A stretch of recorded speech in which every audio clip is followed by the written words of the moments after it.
Hi, my name is Terry, and you're watching Terry Tells the Story. Today, we're talking about the toy freak's nightmare.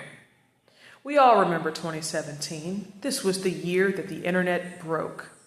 But while we were all distracted by memes, a single father in Granite City, Illinois, was quietly building the 68th most popular channel on the entire platform.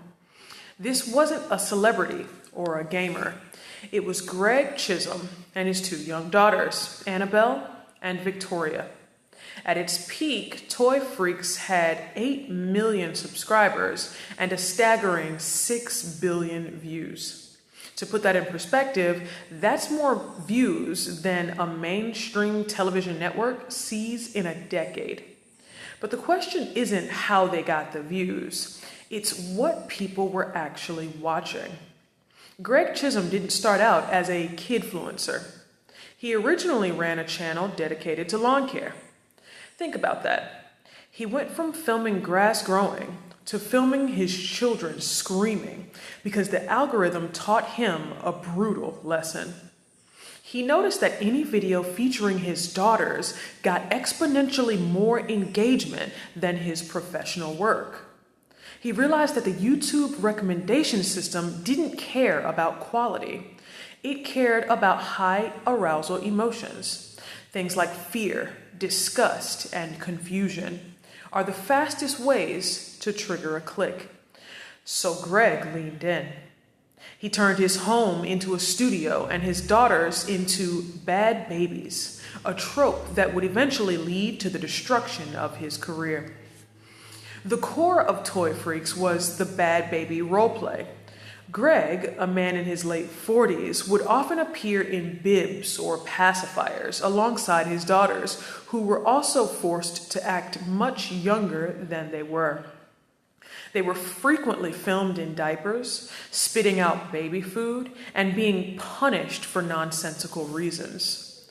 On the surface, it was pitched as gross-out humor for kids. But the deeper you look, the more disturbing it becomes. The algorithm pushed these videos into the sidebars of innocent nursery rhymes, meaning a toddler watching Twinkle Twinkle Little Star was only one click away from seeing a grown man spit food into a little girl's mouth. As the subscriber count climbed, the pranks became increasingly extreme. Critics and child safety advocates began flagging specific videos that crossed the line into psychological abuse. There were videos of Greg terrifying the girls with live frogs and pretending to be a predator. One of the most infamous clips featured one of his daughters crying and bleeding from her mouth after losing a tooth, with Greg continuing to film instead of comforting her. In another, a child was filmed peeing on her sister. These weren't accidents. They were calculated scenes designed to trigger the algorithm's hunger for extreme content. So, why did he do it? The answer is simple: money. Industry estimates suggest that Toy Freaks was pulling in anywhere between $100,000 and $200,000 every month. Major global brands, companies that spend millions to protect their image, were inadvertently funding this content because YouTube's automated system couldn't distinguish between a family vlog and exploitative trauma. This was a total system failure. The platform provided the audience, the hosting, and the paycheck, creating a financial incentive for a parent to put their children in increasingly distressing situations for clout. The beginning of the end came in November 2017, when writer James Burtle published his viral Medium article, "Something is Wrong on the Internet." He exposed how these Elsa Gate-style channels were hacking the brains of young children. He pointed directly at Toy Freaks as a prime example of how the platform had lost control. The public outcry was immediate. Advertisers began pulling their budgets, and YouTube was forced to act.